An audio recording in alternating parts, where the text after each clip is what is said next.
Alors on est ici dans la cour du Collège Calvin, dans un endroit qui me rappelle beaucoup d'excellents souvenirs. J'ai fait la matu il y a exactement 40 ans ici même et c'est un lieu vraiment magique. J'ai mon bureau tout près d'ici et j'ai un peu l'impression de revenir 40 ans en arrière. J'ai pris plusieurs objets. J'ai un objet ici qui est un casque de chantier. Alors c'est un clin d'œil à mon ancienne activité. J'étais un ingénieur, un chef d'entreprise.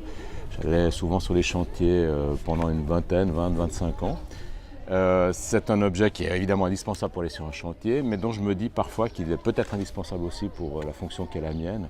Je ne sais pas, quand je vais dans la commission des finances par exemple, j'ai l'impression que parfois un casque me serait utile lorsqu'on entend des pics ou voire même des coups en politique. En général, il faut savoir se protéger aussi. Alors j'ai pris un livre aussi. J'ai pris les Confessions de Rousseau. Il y a des passages là-dedans, évidemment, ce grand homme à qui Genève doit beaucoup. Genève ne lui a pas rendu, évidemment. Il a quitté Genève, il a fui Genève à l'âge de 16 ans. Et c'est raconté dans le livre 2 en particulier, où il s'est rendu il a été accueilli chez le curé de Pont-Vert à Confignon, tout près de chez moi, même à proximité immédiate, alors qu'il allait ensuite être recommandé auprès de Madame de Warens à Annecy. Et je m'imagine le promeneur solitaire qui rêvait, qui était Rousseau, dans le coteau de Confignon et de Bernay, là où j'ai plaisir aussi à, non pas aller me promener, mais aller courir par exemple.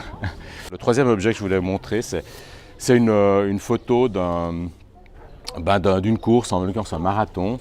C'est un des derniers que j'ai fait, j'en ai fait 25 au cours de ces 10 dernières années. C'est le marathon de Zermatt. Et ça me rappelle la joie intense qui était la mienne à l'arrivée. C'était très très dur. C'est aussi pour moi, je peux le dire, une manière non pas de rêver, mais de me ressourcer, peut-être même de trouver des solutions politiques en ayant les baskets aux pieds. Voilà.